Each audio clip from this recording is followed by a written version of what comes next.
Good morning and welcome to the launch of Focus Island's Refreshed Values. We're delighted to have you here in Trinity College this morning, and for everybody that's joining us online via Zoom, you're very welcome as well. For those of you that don't know me, my name is Amy Carr and I'm the Director of Fundraising and Marketing at Focus Island, and I'll be guiding us through the event this morning. If you're getting involved on social media, and we would really like it if you did, you can tweet and tag Focus Island at Focus Island and use the hashtag FI Values. It's going to be my pleasure this morning to introduce a number of really distinguished guest speakers who will address us today. But before we get underway, I'd like to make special mention to the fantastic photography that you can see on the screens behind us. And also for the music that we enjoyed when we were having tea and coffee this morning. So I'd really like to say a special thanks to Alex and to Barra.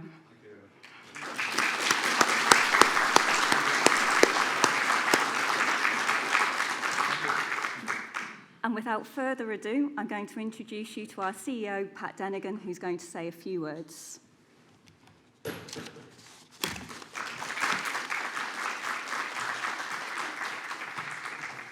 Thanks very much.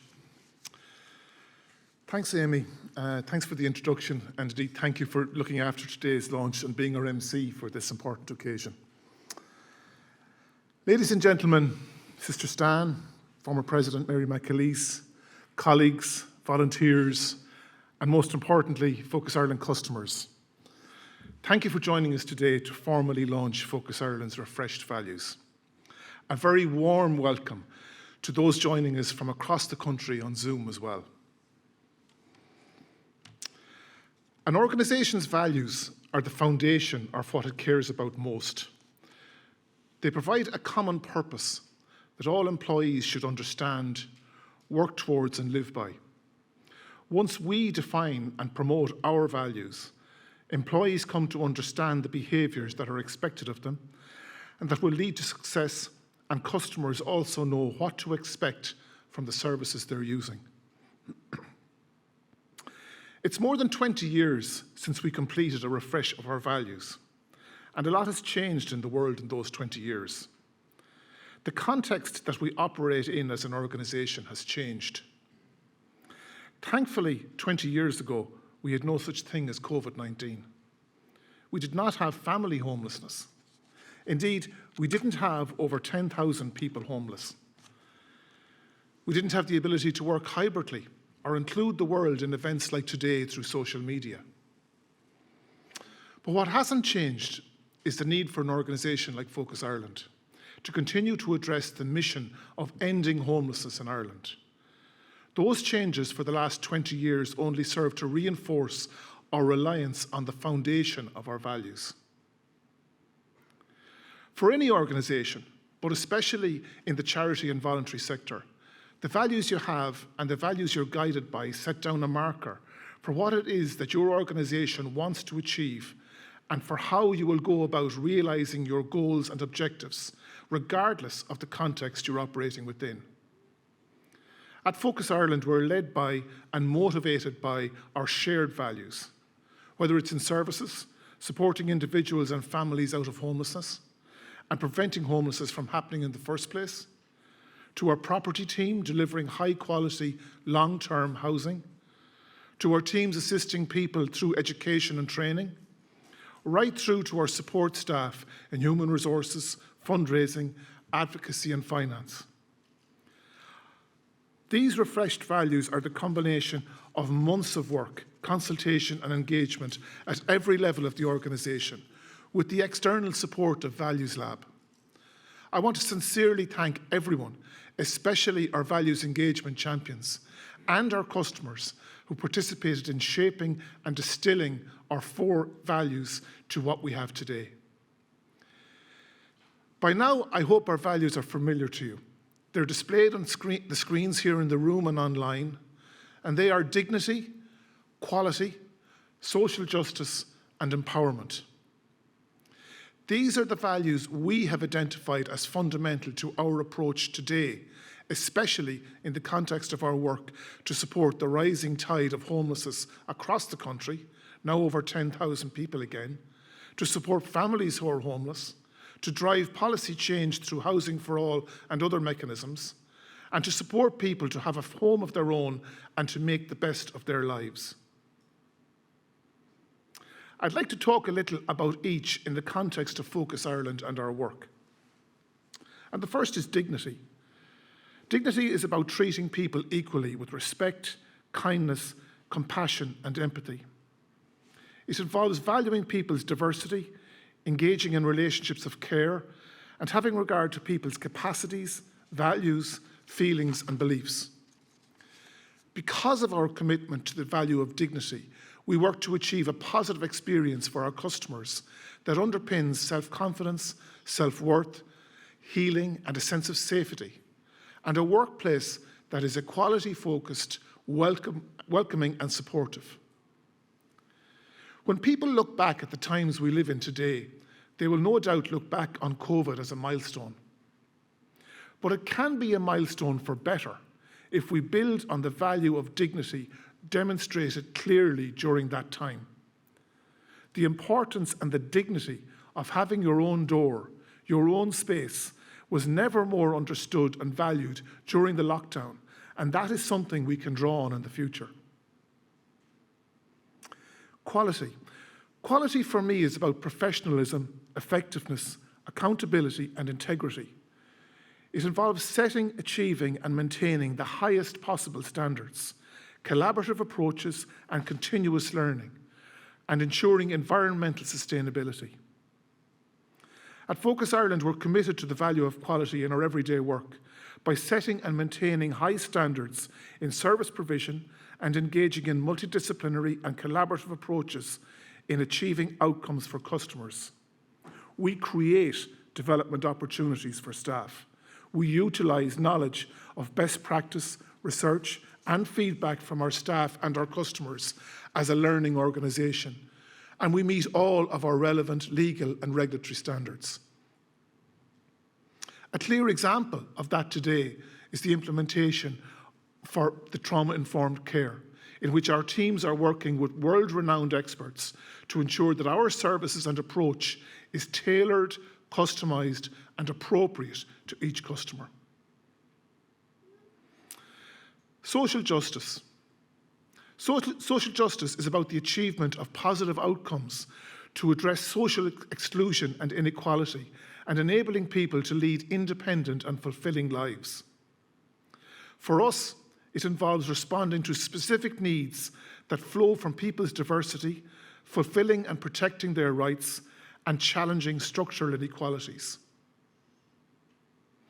The roots and foundations of Focus Ireland lie in social justice, and Sister Stan's work to identify the issues and needs of our customers through research and evidence.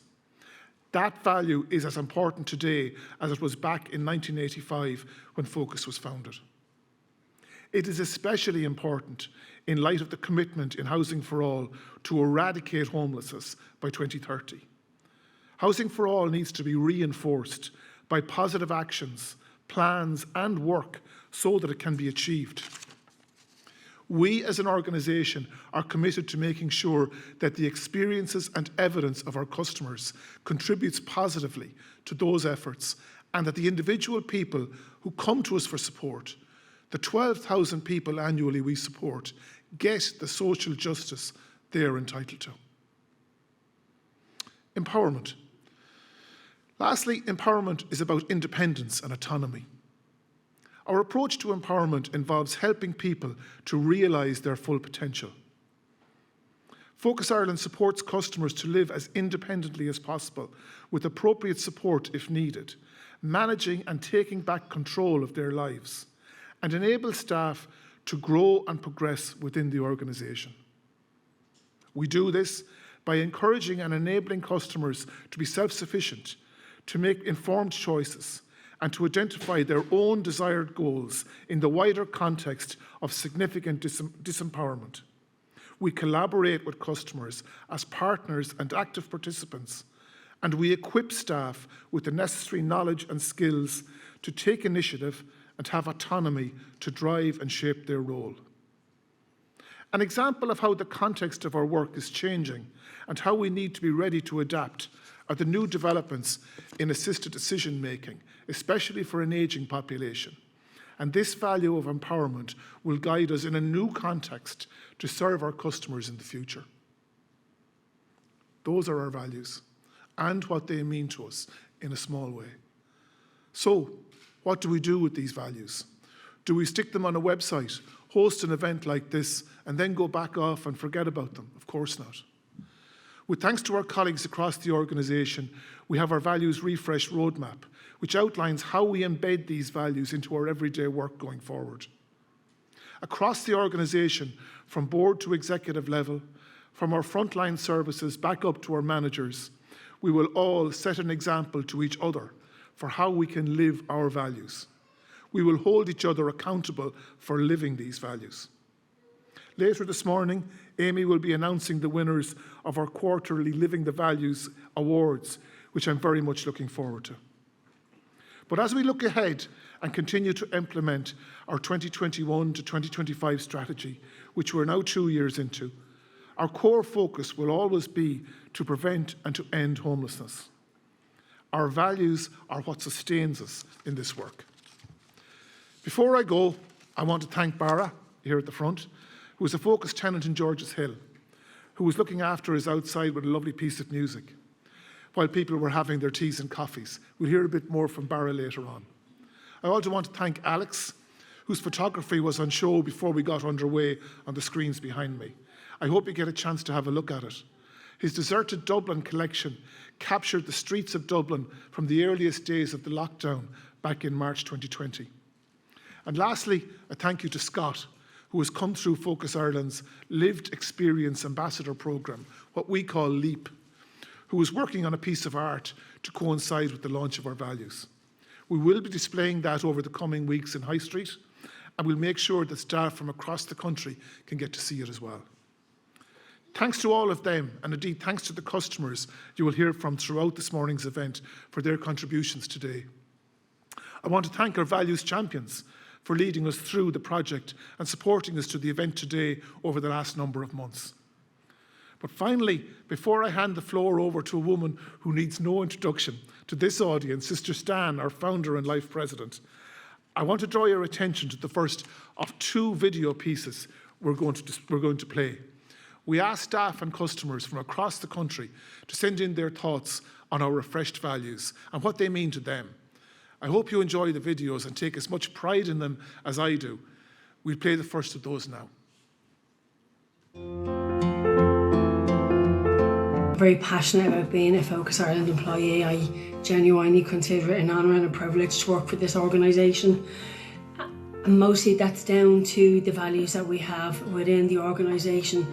The values that I believe and that I've seen are intrinsic with every single person that's employed by this organisation. We genuinely do strive to bring those values forward in the work that we do.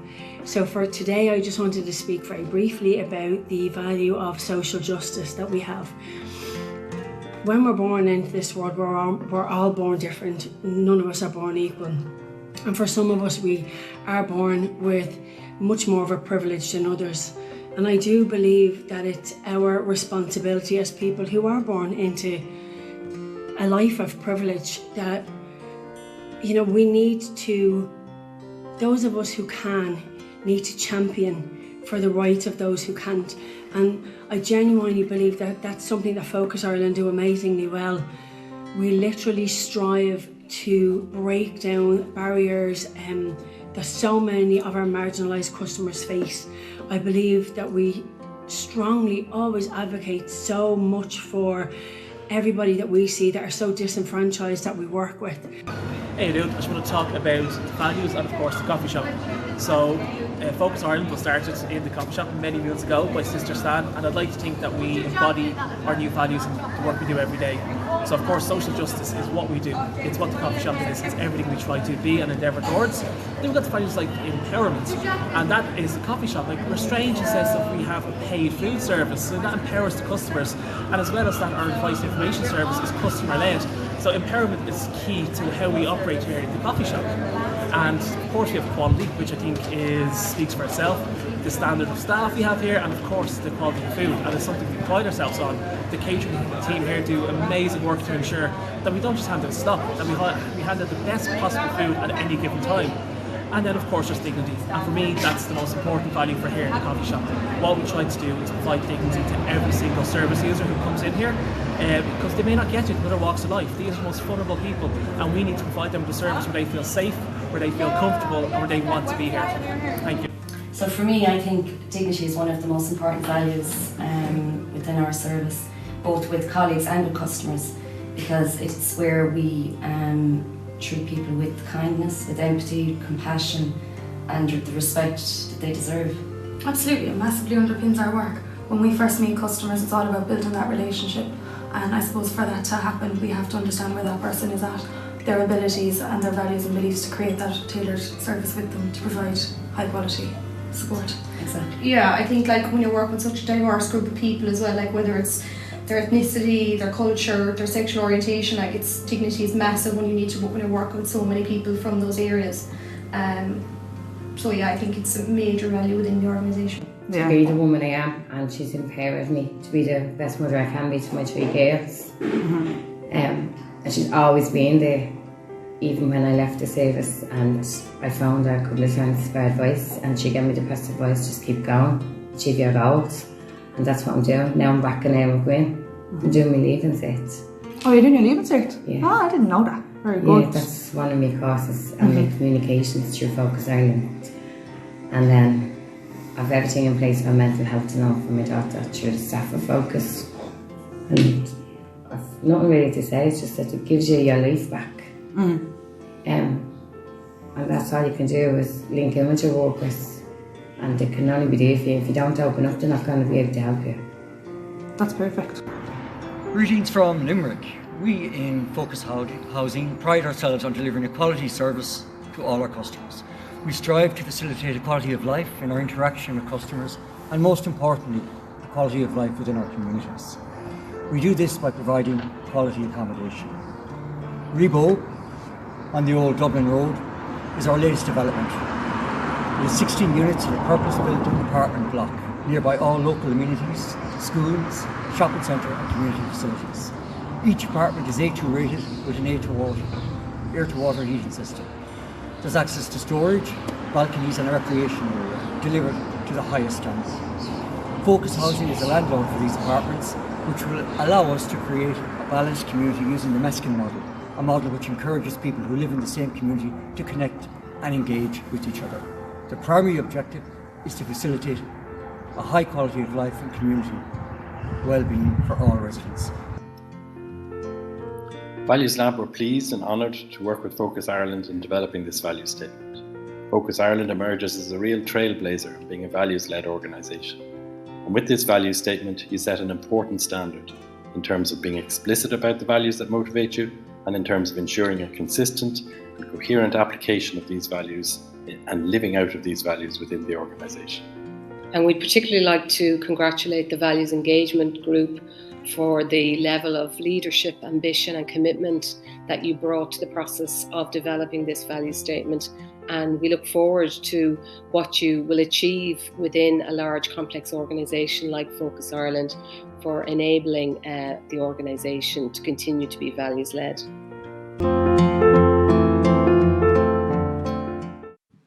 Wasn't that fantastic? Thanks to everyone who contributed to that.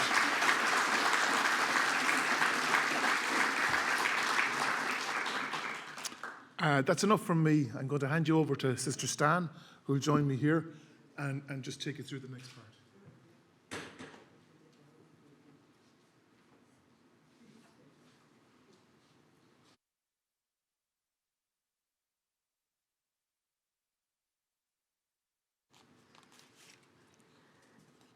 Thank you very much. Thank you very much, Pat.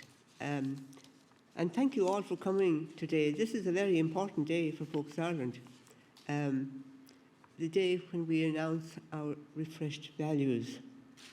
And I'm delighted to be here with Mary McAleese, because Mary McAleese was with us at the beginning, way back in '85. She was involved with our board and she was very active on our social policy committee. So she would have been familiar with the importance of values in those days. Focus Ireland has always been a value-driven organisation. It has been a value-led organisation. And that was unusual way back in the 80s. And why was that so? It was so because Focus Ireland is built on homeless people, on homeless women. They were there at the beginning. They were the people who influenced the beginning.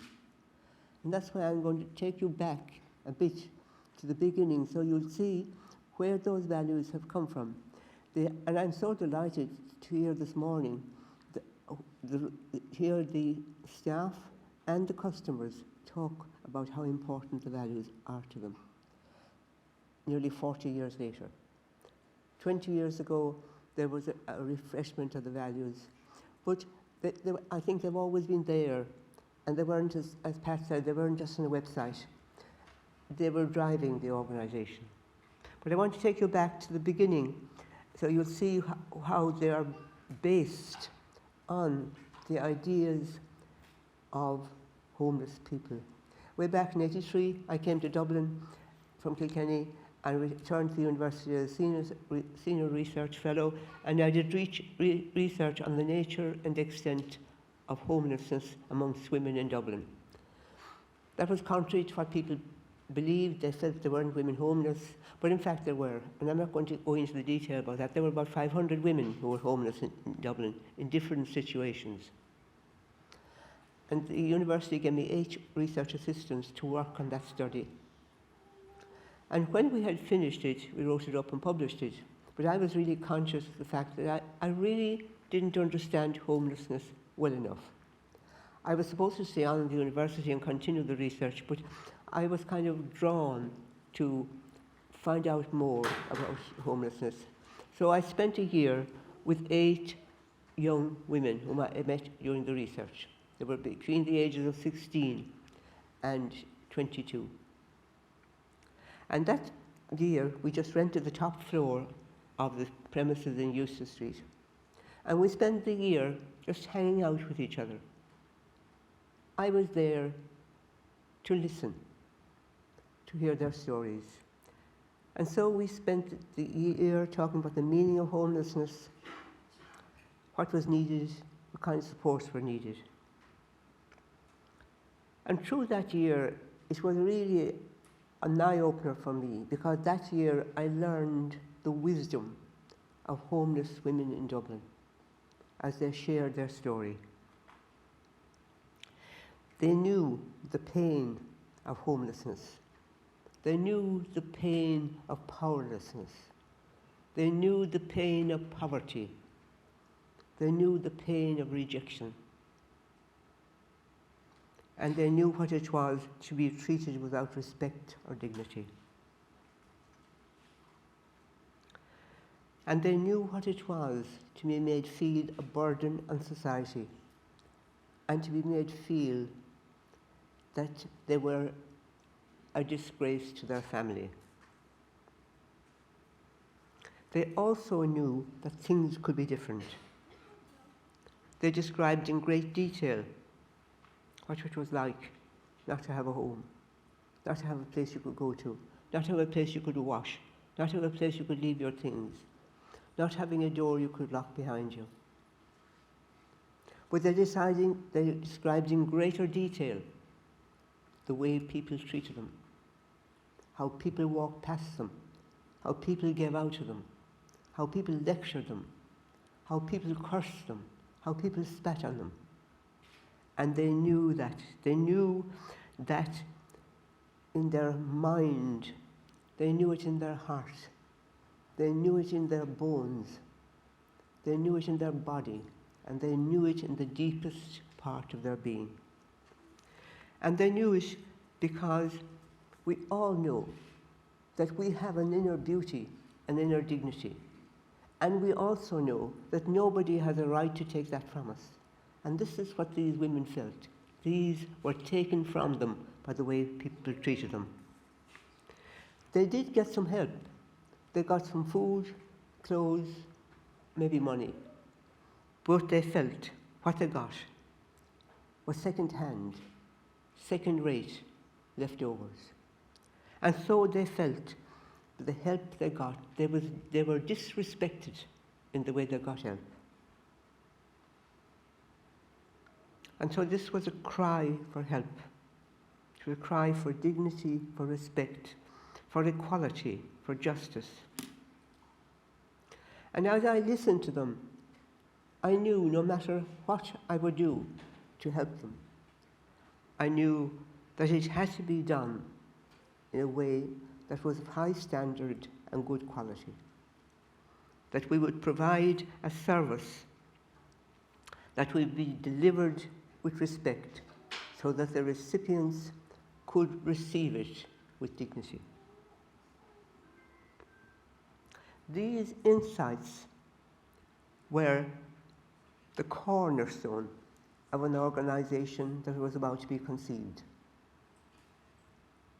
So at the end of that year, that was 85, we decided to start a new organisation called Focus Point, to give focus to homeless people in Dublin, to give them a focus within themselves, but also a focus for their whole lives. So in September 85, we opened the door of Focus Point, which later became Focus Ireland. We had a vision, which we agreed. And the vision was, everybody has a right to a place called home. And that is still the vision of Focus Ireland. That was radical, because at that time, nobody believed that homeless people had a right to anything. They were recipients, and they should be grateful for what they got. So a core value of the organisation was respect and dignity. This, too, was radical, because the stereotype of homeless people were that they were lazy, they were no good, they drank a lot, they didn't want to go to work, they didn't really want help, they just needed food and maybe shelter. And the only places that were for homeless people in Dublin then, there was a small number of shelters for men, there was one for women, and there were 2 dinner centres which were mostly for men. There was nothing else for homeless people. We never pretended that homeless people didn't have problems.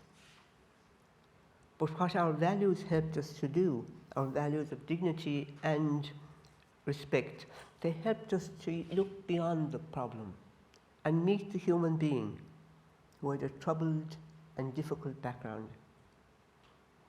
And so we believed they had a right to respect, and the women believed and knew that they had a right to respect. The second core value was empowerment. The women said they felt powerless in the face of a society that didn't care, powerless in the face of bureaucracies that were impenetrable. And so we thought they needed to be empowered so that they owned their own story, owned their own life, and take a stand.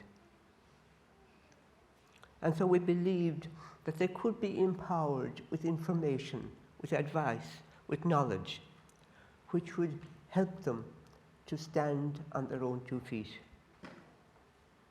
And that's what we provided at the very beginning, an advice and information centre, where people could come to get advice, information and support to find their way out of homelessness. A very important core value at that time was safety. The women felt afraid. They were afraid on the street. They were afraid of being exploited. They were afraid to go to the dinner centres where there were men and there were always fights. They were very afraid. So we thought safety should be an important value then. And so we provided a safe place by providing the coffee shop, which you all know now in Euston Street, in that same place. It was a coffee shop which was to provide good quality food at a high standard in a place that was safe, a place where people would come.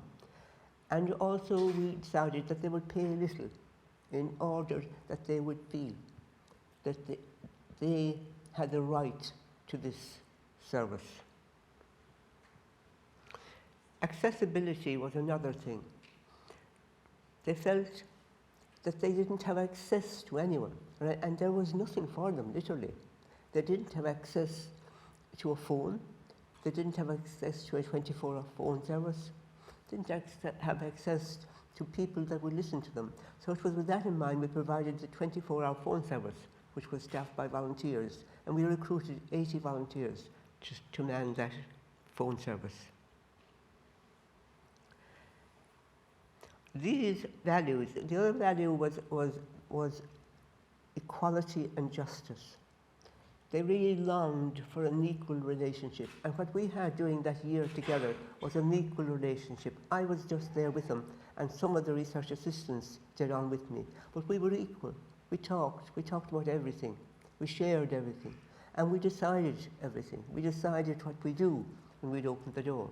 That we would provide a coffee shop, that we would provide 24-hour phone service, that we would provide information and advice, and that we would provide an outreach service to workers who would reach out to them at night on the street.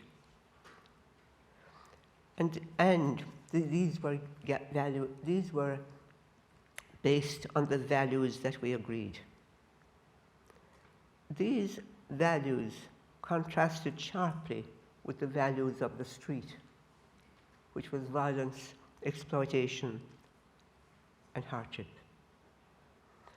And so the values led us to form the organisation that we did, providing the services that I've told you about. And so the organisation grew, and I'm not going to talk about that now because there isn't time, but the organisation grew, and one of the things we were very clear about, that as we went on, as it grew and more people came, more service provided, that we always evaluated what we did in the light of the values. So the values really led us. And I would say also that if you describe an organisation, you can describe it as a structure that has a foundation, that has walls, to the roof, to the windows and doors. But the thing that keeps an organisation, a structure like that together, is the soft putty. Without that, it wouldn't hold together. And the values are that. They're the soft putty of the organisation that keeps it together, that guides it. So I'm delighted to be here this morning, and I'm particularly delighted to be here, as I said, with Mary McAleese, who gave so much help in the beginning, and indeed has been an extraordinary supporter to me and to all of us over the years. So I'm delighted that Mary will address. Thank you.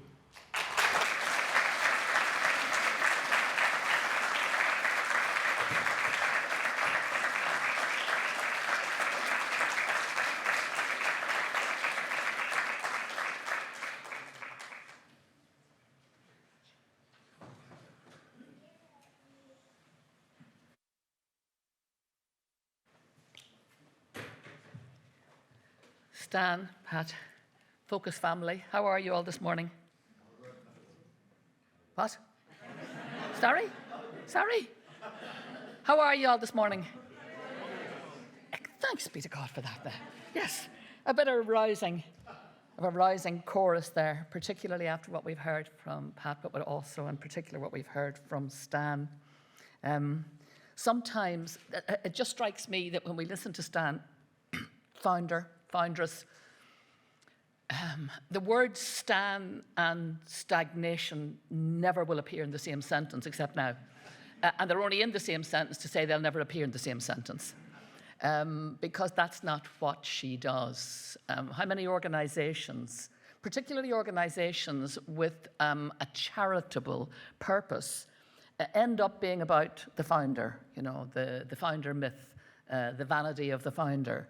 How many organizations eventually conduce to a kind of vanity, a complacency that results in stagnation? Well, that was never going to happen with Focus or Focus Ireland.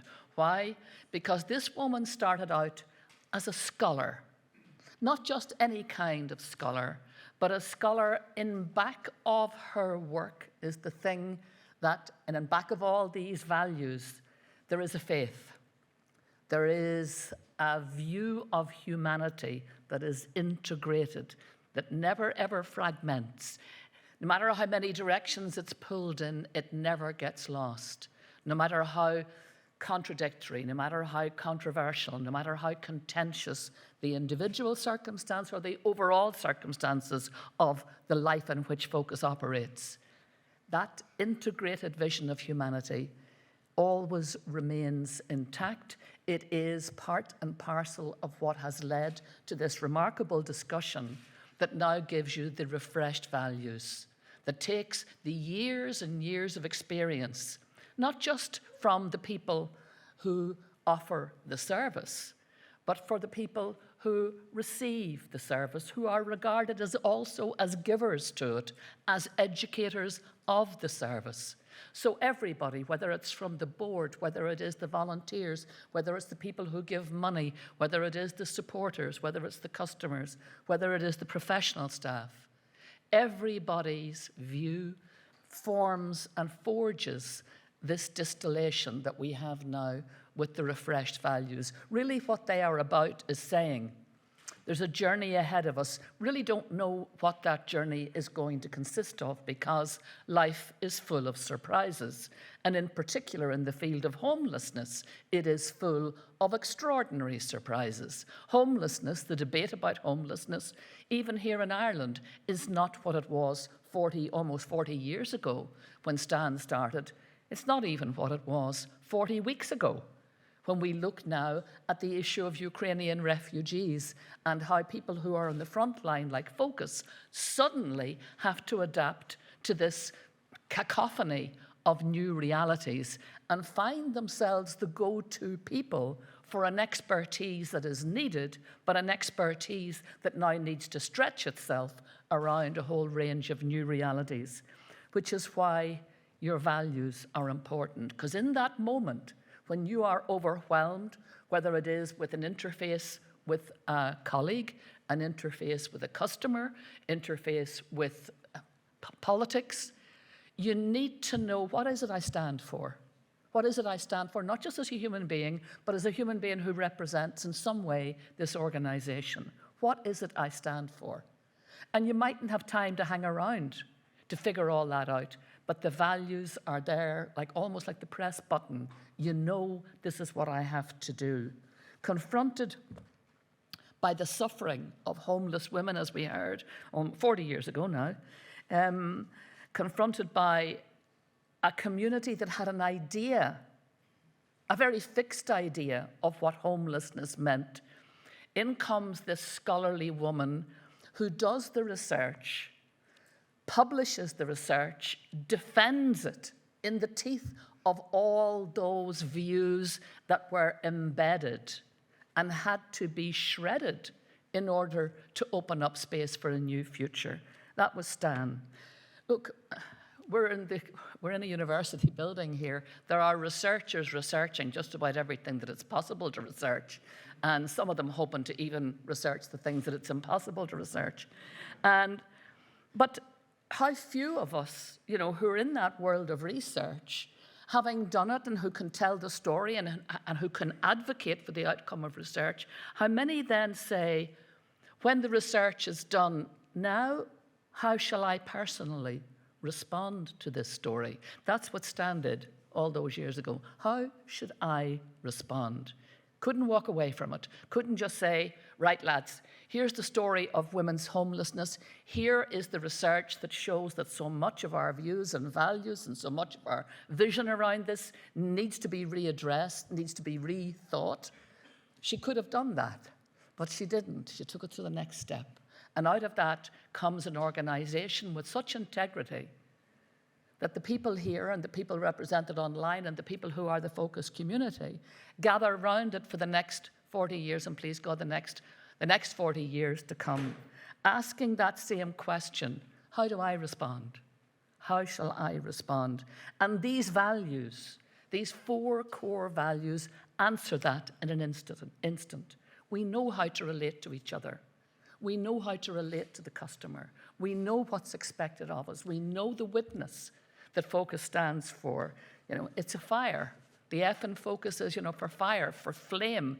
It's an eternal flame kept alive by a phenomenal form of renewable energy that we kind of sometimes get embarrassed to talk about, because at its core, at its absolute core, confronted by the inexplicable, awful sadness that we just heard of human beings that Stan confronted over the years and helped give voice to, became the conduit for voices, became the conduit for a value system that was nothing about us without us, which was completely contrary to the times that we were in, where, as we heard, so many of those who faced the issues of homelessness felt excluded, felt unworthy, felt not listened to, felt oppressed, felt left out.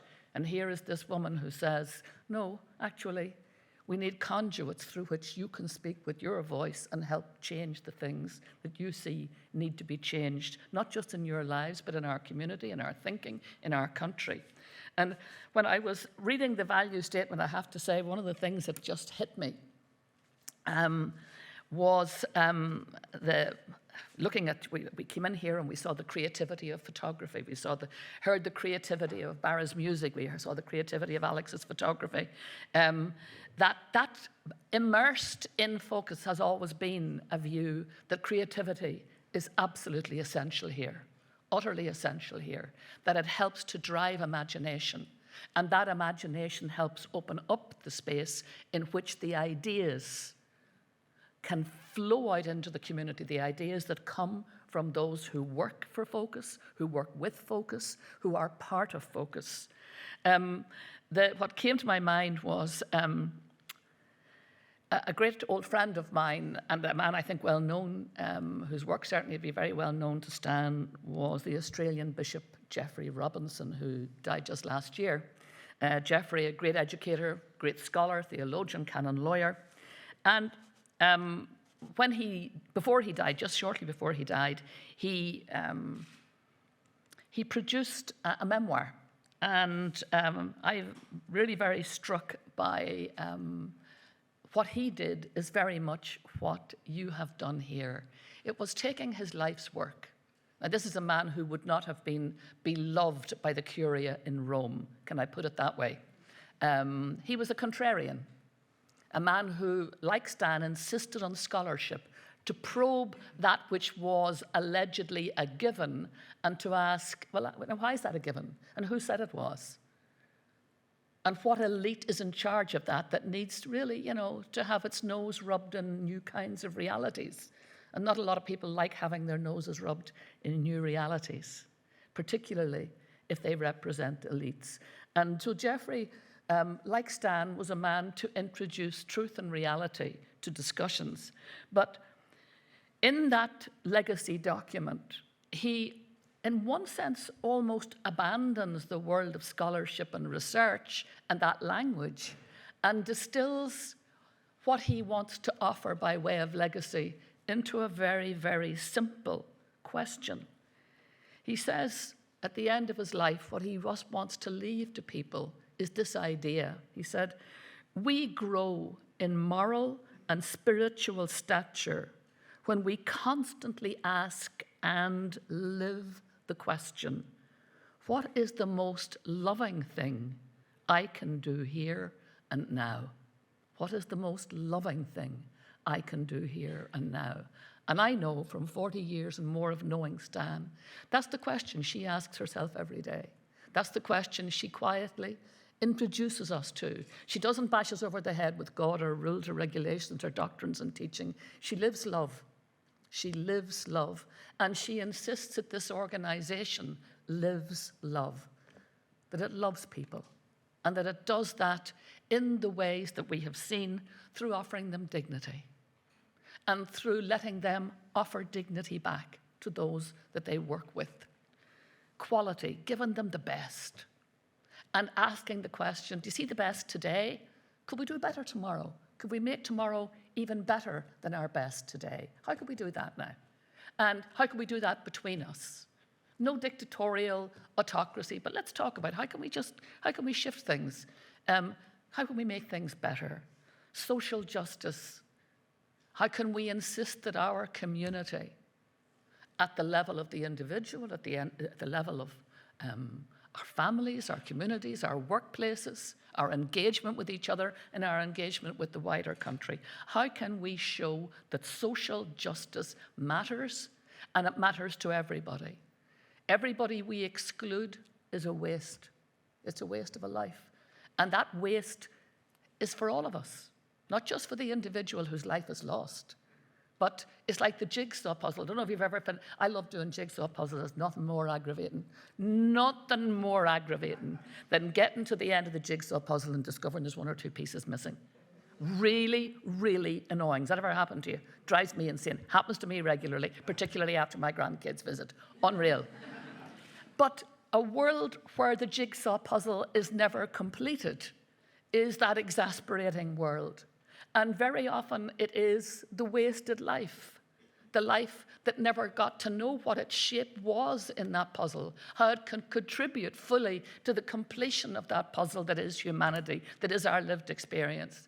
That's to look at the jigsaw puzzle and say, we're missing such an important piece here. And what Focus is about, and has always been about, is ensuring that we, all of us, have the opportunity to see people glow, blossom into the shape, the unique shape that makes them part of the jigsaw puzzle of our community life, of our country. Social justice is absolutely key to that. How do we do that? Well, that word empowerment is so important, isn't it? So important. To be personally empowered. Many of us in this room are very fortunate to be empowered through education. That was the thing that changed us. That great expression from Seamus Heaney, seems to me, sums up the work of Focus Ireland in many ways. It sums up Stan, that's for sure. There's a great, in his poem from the Canton of Expectation, describes the huge change wrought in Ireland by the advent of free second-level education, the end of the 40s and 50s in the north, much later in the 60s here, south of the border. But he describes the lives that, he says that heads that might have dozed their lives away against the flanks of milking cows, that transition, from the agricultural community, now suddenly were penciling and paving, as he called it, new quadrangles. Making new adventures. Well, that was certainly Stan, wasn't it? Taking her education, turning it into research, turning that research into insight, turning that insight into action. But then he describes this new tribe that is unleashed into the Irish body politic as having intelligences brightened and unmannerly as crowbars. Boy, if that isn't a good description of Stan. And it's a description of what she has tried to put into the Irish body politic, into our thinking, into our hearts, into our souls. There are obstacles out there. She listed them, every one. They were in the hearts of all those women that she talked to. They were able to describe it. Why? Because they met the obstacles every day. And those obstacles were like giant big stones. Somebody had to take a crowbar to them. She took the crowbar of research, of scholarship, but it was more than that. And it's always been more than that. It's always been about what is the loving thing to do here. Because love, in the end of the day, is the best vaccine against all those things. And it's not wishy-washy love, It's not wishy-washy. It's the discipline of love. And that discipline is lodged in these core values. These are the roadmap to the future of Focus when, please God, and I think I'm allowed to mention God, even if you don't believe in God, just let me mention him for a second. Because for Stan, of course, this comes from faith, but it's not a faith that is imposed. It's a faith that radiates a belief in the power of love to change things, that practical love, that everyday love that can be relied on. So when the customer comes to Focus, broken, hopeless, feeling left out and forgotten, those values kick in, create the scaffolding that is secure and sure until that person can, with the help of Focus, turn their lives around, turn them back towards the light, and begin again to believe that they are loved and that they can give love. So it's a win-win, isn't it, for everybody? When the love of this organization is released to those who need its care, and when their love is released back into our society, secure, happy, better lives, the jigsaw puzzle complete. And I want to use this opportunity to thank Stan, because without Stan, well, we wouldn't be here. It's just that simple. One woman with an idea, with a vision, with the scholarship, with the passion, puts it together and asks herself the question, how am I to respond? What is the loving thing to do here? Well, we all know the answer. The answer is in the work that you do. It's in the work of Focus. You're a remarkable organization with a remarkable foundress. Please God, the next 40 years will have at its heart and core these values, and who knows, in 10 years' time, in 20 years' time, you will revise them again on the basis of lived experience, because stagnation and Stan, well, they are anathema to one another.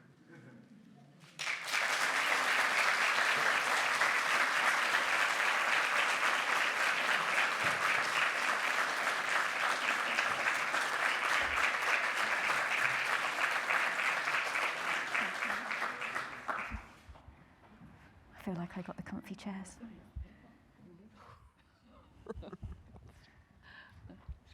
So I want to thank Stan and Mary so much for your really touching, inspiring words this morning. And I'm sure I speak for us all when I say how fortunate we are to have such phenomenal change makers here with us this morning. We're going to have some discussion in just a moment, but before we do, we have a second video to show you that again captures some of our people across the organisation and our customers talking about the values and what they mean to them.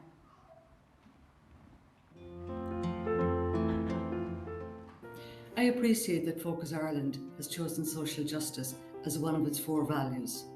Social justice to me is about fairness in society, whether that's in relation to wealth, healthcare, education, gender, opportunities and basic needs. Access to food, shelter and clean water, they're basic needs. In our work, our customers are not always treated fairly, we know that.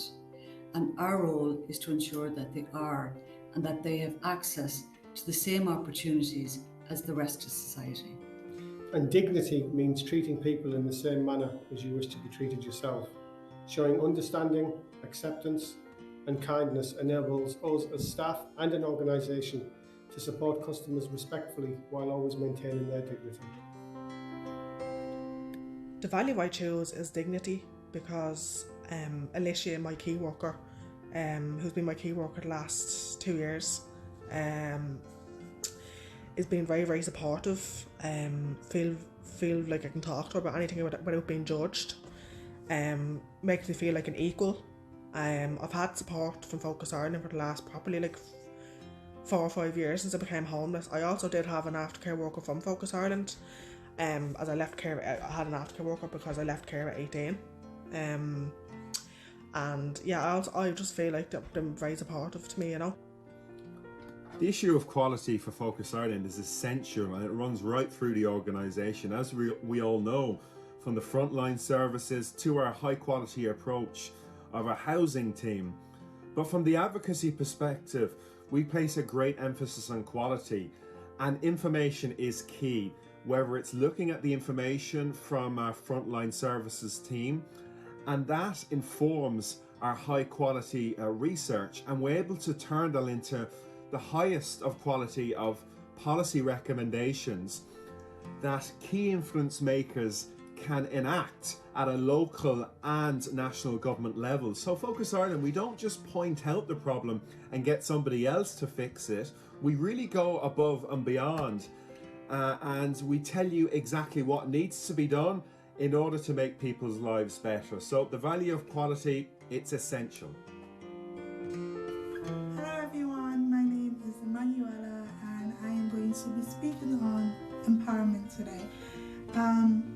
I feel like I live by that principle the most, just constantly empowering yourself, because taking my whole life for example, especially in the last 2 years, I've had so many challenges and so many possible setbacks, but I've always found a way to kind of lift myself up. I've always found coping mechanisms, I've always found little ways to help bring me back to how I was, but even better than the former me. Empowerment is all about looking for how to make yourself better and not allowing anything pull you down. It's about allowing yourself grieve, allowing yourself ask for help when needed, allowing yourself to take a break, allowing yourself to take time if that's what's going to help you. But it's also about not allowing anything permanently put you down. So that's what empowerment is for me, and I live by that principle every day. Hello, I'm Michael Lay, the chair of the board of Focus Ireland. The work of Focus has always been underpinned by our values. Values inspired, of course, by our founder, Sister Stan. Now we have renewed and refined those values. For me, a core value is our commitment to social justice.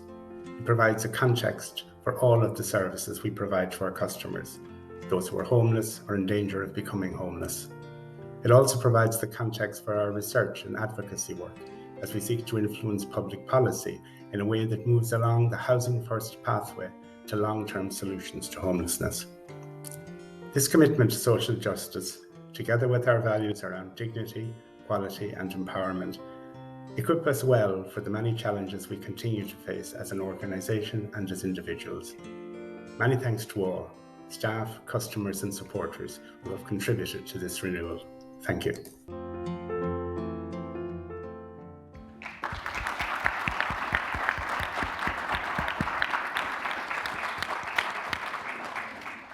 I just want to thank everybody that's taken part in the videos for us. I think originally we thought we'd only have enough for one video, so the fact that we have two I think is brilliant, and brilliant to see so many people so passionate about the values of the organisation.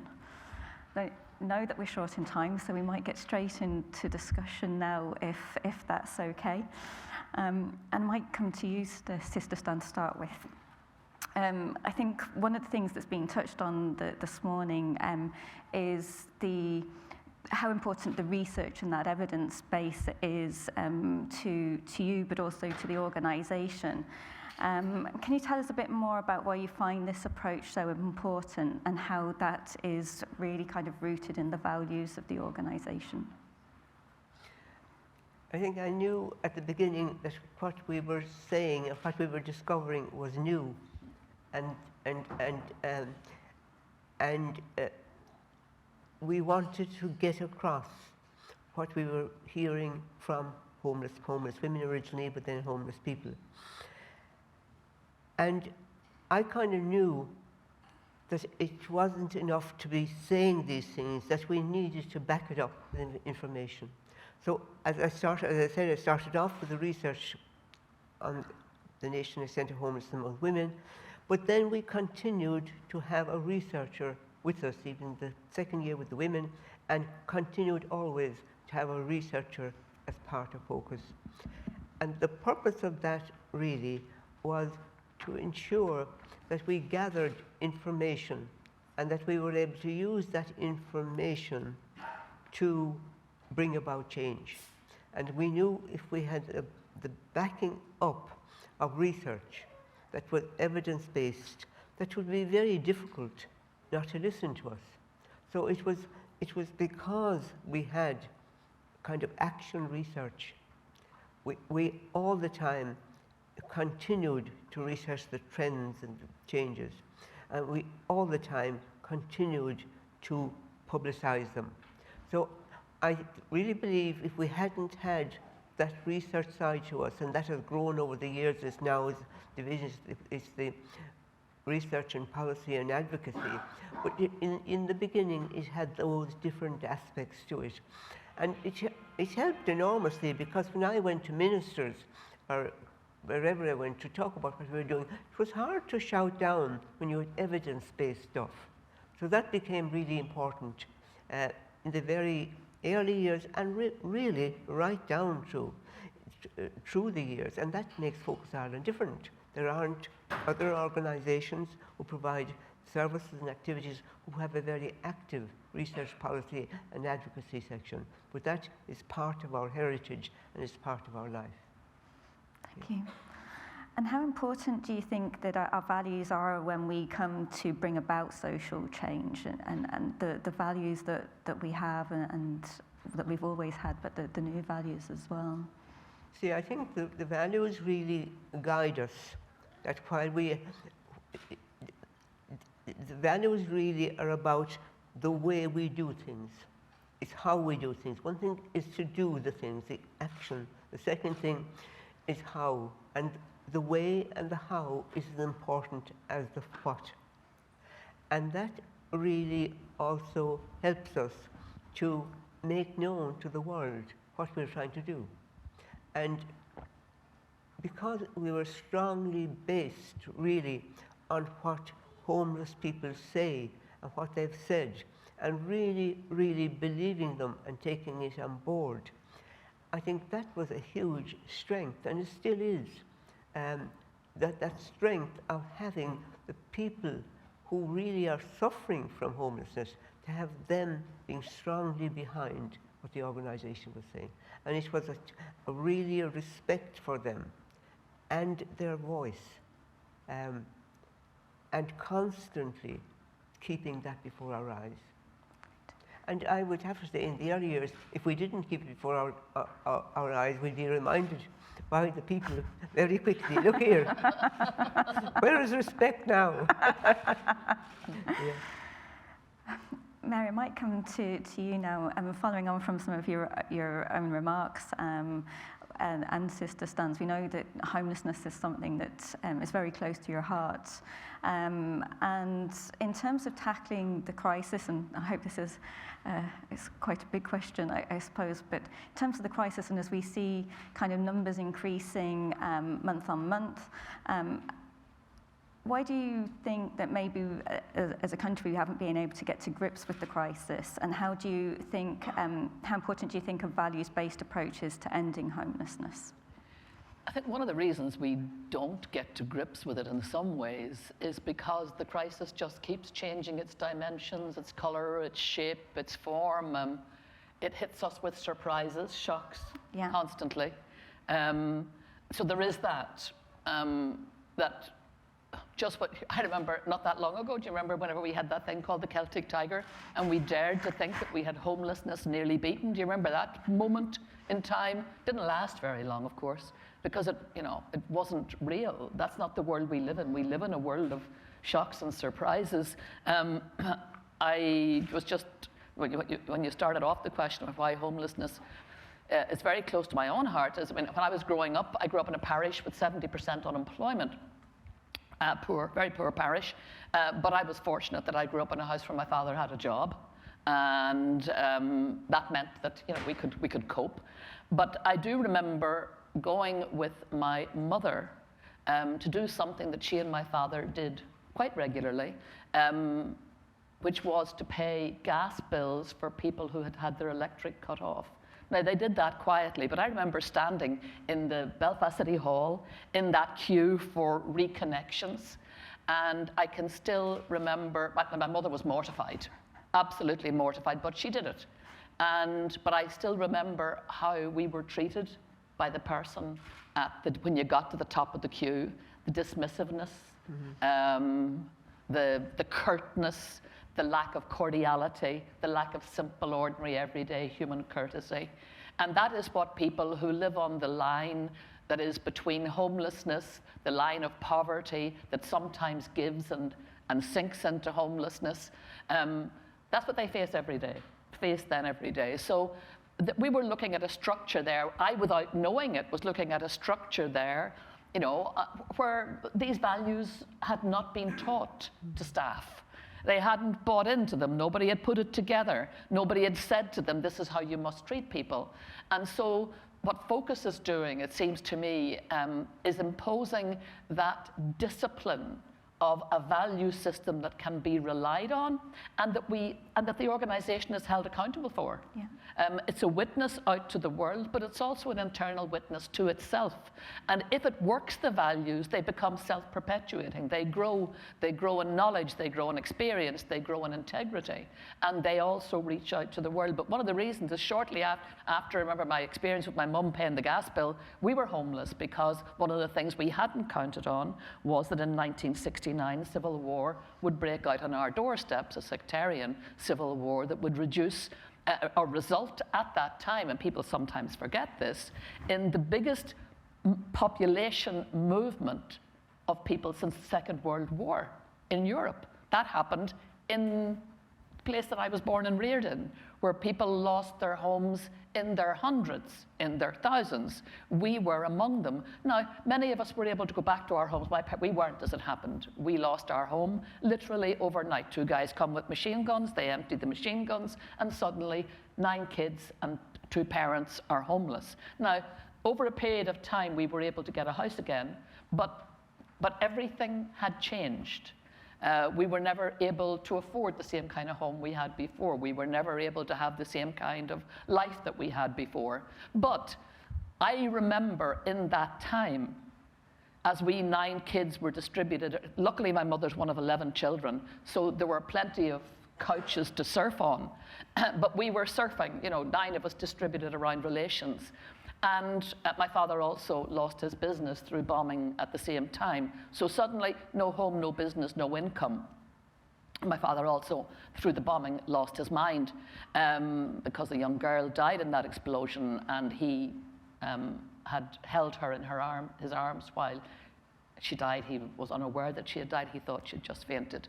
So that impacted his mind. So suddenly, all the props in your life that at 18 you don't even regard as props, they're just there. They're pushing you, nudging you, comforting you, nurturing you through life. They're just disappearing. And that's what it's like to be homeless, to have all those props. Some people never had them, unfortunately, from birth, never had them. Some people had them and lost them. And then to recreate them in a life. We were lucky that over a period of time we were able to recreate them, may I say, incidentally, with the help of an order of nuns who had an old property about to be demolished, and they gave it to us to inhabit. Now, it wasn't great, but it was a place to be a family again and to start again. Well, Stan would remember back in the days of early Focus Point. I mean, it wasn't Pug and Paul kitchens you were talking then, It was, basic second, third, and fourth hand everything, but it was a start. And more importantly, it wasn't what we were given, it was that we were given that chance. Mm-hmm. It was that somebody actually cared enough, to take responsibility for a messed up family with 9 kids that were, going round in ever decreasing circles. So for me, that's why it's personal. It's also why that the values are absolutely crucial, just crucial. I mean, my parents, when we lost our home, we were confronted with an absolutely outrageous bureaucratic system that resulted in, my parents owing money, having to pay a mortgage on a house they couldn't live in, and not being able to afford a home for a family of 9 children because of the rampant bureaucracy. And it seemed everywhere you went, whether it was banks, whether it was building societies, whether it was the local council, government, that none of them operated out of a value system that was identifiable. But Focus operates out of a value system that is identifiable, that is humanly decent. It's about human decency, isn't it? It's about human decency. Yeah. And it's about injecting human decency every which way. How you deal with people in the office that you work with, how you deal with people who come into the office, how you deal with the people, the key influencers that you'll meet too, that they'll all be offered the same message and the same method, and that keeps reinforcing itself. And I think that's where, you know, the crowbar of Focus Ireland is helping to change Ireland. Has changed Ireland actually, dynamically. Yeah. I think it's that what you were saying earlier about living love and how we live love every day. Yep. Before we go any further, I might introduce two inspirational women to join us on the stage. We have a lady called Kelly Byrne, who is joining us. She's part of our LEAP programme. I'm going with the acronyms first because it's the Lived Experience Ambassador programme. Kelly's going to join us and to speak about our values. And we also have Kaylee joining us from our Waterford services. Kaylee is in with Pete at the moment, which is our preparation for education, training and employment service, and has also had experience of our aftercare programme. If you would like to come and join us on the stage.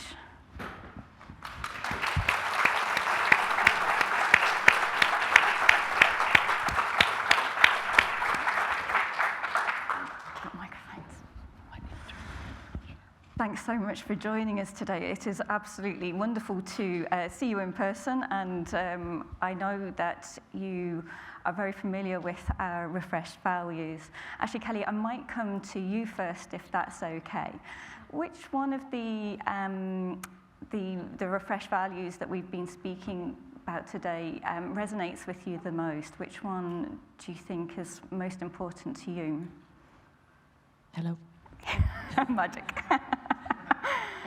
For me, they're all really, really powerful, but the one that stood out for me is empowerment. I think that's huge. I'm sitting here today empowered by Sister Stan and her work. I would not be here today. I would not be believing in myself to talk in front of all you people. I would not have the confidence that I do have. And yeah, for me, empowerment is huge. Focus Ireland has given myself and my family over here all the opportunity to thrive, you know, to believe in ourselves, to be who we want to be just as good as anyone else who has had, you know, a house growing up and stability. And we have that now. We have stability, but also we have love. We have love, and love is the one thing that actually carried us through when we were homeless. That's the one thing me and my family, you know, all we had at one stage. We didn't have all the material things. We didn't have all the supports that we needed. Now, thankfully, with Focus Ireland, we gained that, but love was the one thing. Your love, your light, your shining power in all that you've done has been passed down, you know, onto us, ignited all our flames, myself and my children's, and now we have the ability to become who we want to be. We're believed in. Thank you for believing in us so that we could believe in ourselves. Mm-hmm. That's empowerment there. Mm-hmm.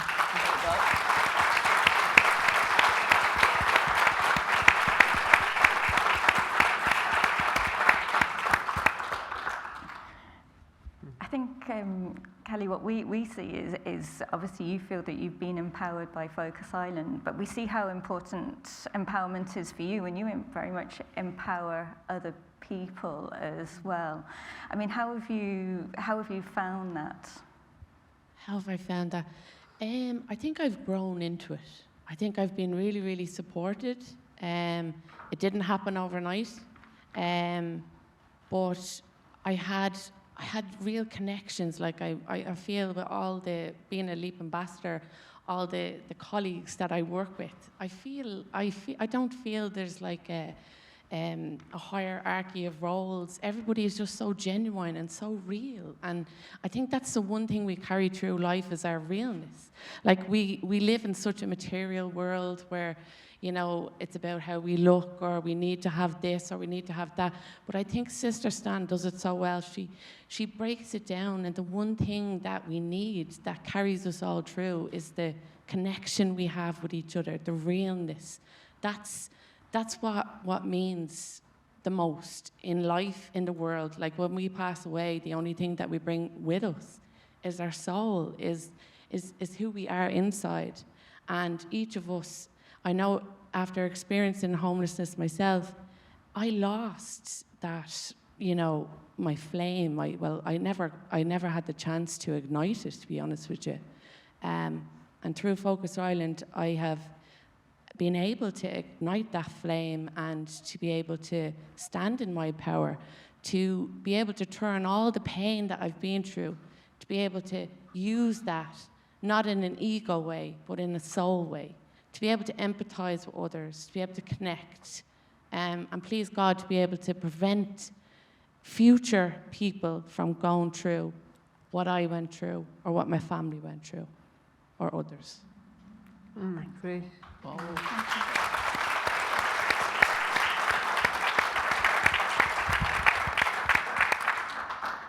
And Kaylee, can I ask you the same question? Which of the values really resonates with you? Which was the most important?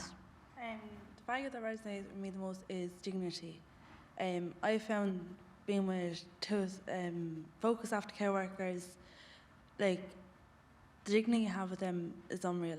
Like they're always there for you, they're always there to support you. Like when I first came into the focus aftercare system, I was like, didn't want to talk to anyone, didn't want to know anyone. I got Samantha, and ever since I had Samantha, everything's been going right. If I ever need anything, all I have to do is ring her, and she's always there to talk. And then when I went into Pete then about 3 years ago now, I went into Pete, and I met Emer and Pete then. And Emer has helped me go through college, helped me go through courses, helped me with the book launch.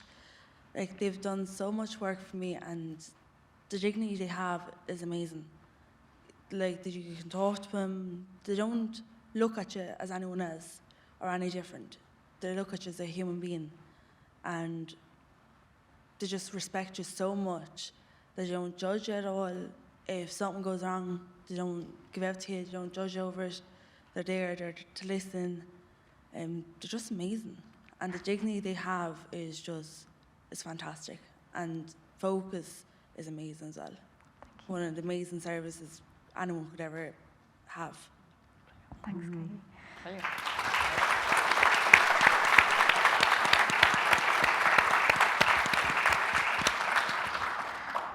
When we spoke last week, you had mentioned kind of how important the wraparound services were. How have you found that different in Focus Ireland?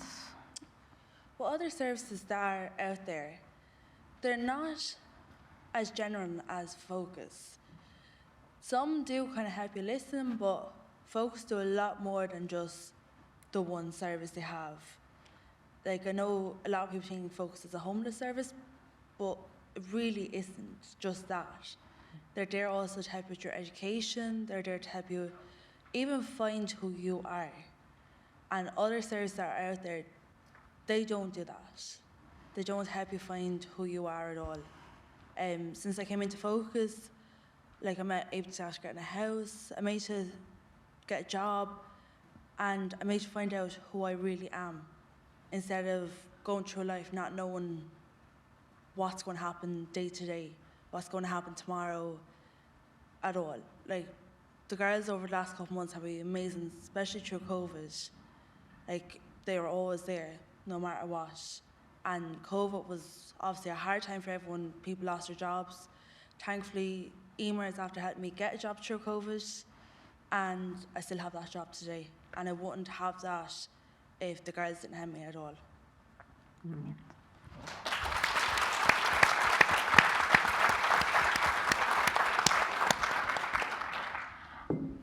I might move on to the next part, but I think you'll be staying around for a short while after if people have questions, but we're running short on time, so I might need to move on to the Living the Values piece of the event. So we do Living the Values Awards every quarter, and we've held off this time so that we could do the Living the Values Awards with our new values. We've had some incredible nominations across the organisation, and it's so heartening to hear about how our values are being lived every day. We do only have one winner, but there were some people that have been nominated more than once, so we did want to make some special mentions today. And they're for Louise Bayliss from our Advocacy, Research and Comms team, to Kenneth Baker from our fundraising team, from Sinead O'Reilly, and from Maria Dachita, and I'm hoping I'm pronouncing that right, Maria, from our services teams. But the winner this time, and it's quite apt with having Kaylee here, is Emer O'Keefe from our PEAT programme in Waterford.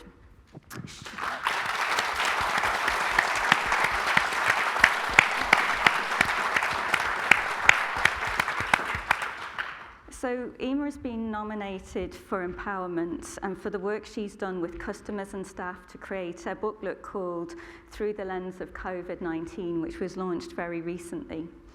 So this is an empowering and reflective opportunity that encouraged our staff and our customers to really explore their own experiences of homelessness during the pandemic and to realise the value in doing that. So really well done to Emer and for all the team in Waterford. On that note, I'd like to finish by thanking all our guest speakers today, to Sister Stan, Mary McAleese, Kelly Byrne and Kaylee Odanza, and of course Pat. Sorry Pat, I nearly forgot you there. It's wonderful to have you all here speaking to us this morning and to help us celebrate and launch our values. I want to thank every member of the Refreshing the Values team who've been so committed to ensuring our values are so reflective of the organisation. Thank you to everybody that's joined us here and online this morning. And a final thank you to Dara Moriarty, to Barbara Dempsey and Sean Power, and everyone that's worked behind the scenes to make this event so successful this morning. And I'd like to close off events by inviting Bara onto the stage to play us out, if that's okay. Thanks, Bara.